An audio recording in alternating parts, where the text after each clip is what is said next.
तो chainsaw man का season 1 and हो चुका है और इन 12 एपिसोड्स में जो डेविल्स दिखाए गए हैं उनमें से मैं कुछ डेविल्स को एक्सप्लेन करने वाला हूँ।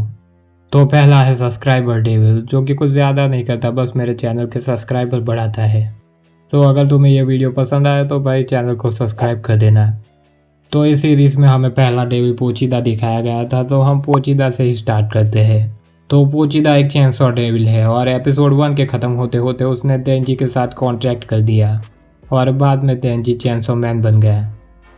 और चेनसॉ मैन बनने के बाद देंजी अपने दोनों हाथों और सिर में से चेनसॉ निकाल सकता है। पहले मुझे लगा था कि इन 3 ही जगहों से वो चेनसॉ निकाल सकता है, पर एपिसोड 12 में हमें पता चला कि देंजी अपने पैरों से भी चेनसॉ निकाल सकता है और पता नहीं वो कहाँ से चेनसॉ निकाल सकता है। और सीरीज़ की शुरुआत में हमें पोचीदा एक नॉर्मल डेविल लग रहा था और सच बताऊँ तो वो मुझे इतना ज़्यादा ताकतवर भी नहीं लग रहा था।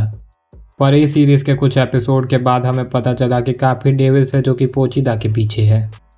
और यहाँ तक कि डेविल्स पोचीदा से डरते भी है। तो सीज़न एंड के ख़त्म होते होते पोचीदा एक मिस्ट्री बन चुका है और मुझे नहीं लगता ये मिस्ट्री इतनी जल्दी सॉल्व होगी। तो पावर ओरिजिनली फाइंड है और फाइंड किसी को तब कहा जाता है जब कोई डेविल इंसान की बॉडी पे पोजीशन ले लेता है। तो पावर की एबिलिटीज़ में से है ब्लड मैनिपुलेशन, जिसे वो ब्लड को कंट्रोल कर पाती है और इसी एबिलिटी का यूज़ करके वो ब्लड को शेप देती है और यहाँ तक कि इसी एबिलिटी से वो दूसरों की ब्लीडिंग्स तक को रोक सकती है और साथ ही वो अपने आप को ब्लड से हील भी कर सकती है। हालांकि ये काबिलियत हर एक डेविल के पास होती है और एपिसोड 1 में भी देंजी ने पोचीदा को अपना खून पिलाया था जिससे वो ठीक हो गया था। तो घोस्ट डेविल के पास अपना बड़ा सा सर है जिसमें उसकी आंखें सील दी गई है और उसके सर के नीचे उसके पास बहुत सारे हाथ है और उसने अपना कॉन्टैक्ट हिमेनो के साथ किया था, जिसमें हिमेनो घोस्ट डेविल का एक हाथ इस्तेमाल कर सकती थी और बदले में उसने अपनी एक आंख घोस्ट डेविल को दे दी थी। और अगर घोस्ट डेविल की पावर की बात करें तो घोस्ट डेविल की फिजिकल स्ट्रेंथ बहुत ही ज़्यादा है और कटाना मैन आर्क में उसने कटाना मैन को भी काफ़ी अच्छी टक्कर दी थी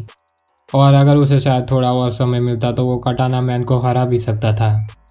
और उसकी दूसरी एबिलिटीज़ में एक है कि उसे टच नहीं किया जा सकता, हालांकि कुछ वेपन्स का इस्तेमाल करके उसके खिलाफ ज़रूर लड़ा जा सकता है और कुछ डेविल्स भी है जो कि उसे टच कर सकते हैं। पर इन सब काबिलियतों के साथ घोस्ट डेविल की एक कमज़ोरी भी है कि वो उन लोगों को सेंस नहीं कर सकता जो उससे डरते नहीं है और एपिसोड 12 में भी आकी ने घोस्ट डेविल को इसी तरह से हराया था। तो इटर्निटी डेविल हमें एपिसोड 7 और 8 में देखने को मिला था और इटर्निटी डेविल के पास काफ़ी सारे हाथ है और काफ़ी सारे मुंह हैं और उसकी काबिलियतों की बात करें तो वो पॉकेट डायमेंशन बना सकता है और इसी काबिलियत का यूज़ करके उसने 8th फ्लोर पे पब्लिक सेफ्टी वालों को फंसा लिया था और जिस पॉकेट डायमेंशन में वो लोगों को कैद करता है वहाँ का वो टाइम भी रोक सकता है। तो बस इसके पास इतनी ही काबिलियत है और इस चीज़ों के अलावा उसके पास कोई ख़ास चीज़ नहीं है। तो कटाना मैन एक हाइब्रिड है और जिन लोगों को नहीं पता कि हाइब्रिड क्या होता है, तो हाइब्रिड का मीनिंग होता है ह्यूमन और डेविल का मिक्सचर। और देंजी और कटाना मैन काफ़ी हद तक सिमिलर है, जहाँ देंजी के पास चेनसॉ है वही कटाना मैन के पास कटाना है। हालांकि कटाना मैन के कटाना देंजी के चेनसॉ से ज़्यादा पावरफुल है क्योंकि बैटल में उसने देंजी के चेनसॉ तक को तोड़ दिया था। पर एक चीज़ जो कि कटाना मैन को देंजी से अलग बनाती है वो है उसकी स्पीड, और उसकी स्पीड इतनी ज़्यादा है कि उसे आंखों से देखना तो नामुमकिन है। हालांकि एपिसोड 12 में उसे देंजी ने हरा दिया था, पर देखा जाए तो कटाना मैन देंजी से ज़्यादा पावरफुल है क्योंकि वो एपिसोड 12 में देंजी पे काफ़ी भारी पड़ रहा था और यहाँ तक कि उसने देंजी के 2 हाथ भी काट दिए थे।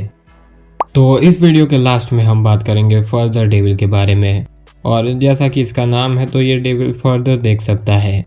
और ये डेविल कॉन्ट्रैक्ट करने से पहले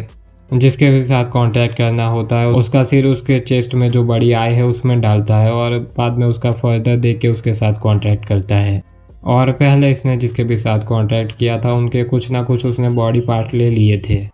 पर आकी के केस में बस वो उसका फर्दर देखना चाहता है क्योंकि उसके मुताबिक आकी का फ्यूचर काफ़ी भयानक है और आकी को मिला के उसका कॉन्टैक्ट अभी 3 लोगों के साथ है। और क्योंकि इस डेविल को लास्ट में इंट्रोड्यूस किया गया है तो उसकी पावर हमें पूरी तरह से दिखाई नहीं गई और सीज़न 2 में इसकी पावर हमें अच्छे से देखने को मिलेगी।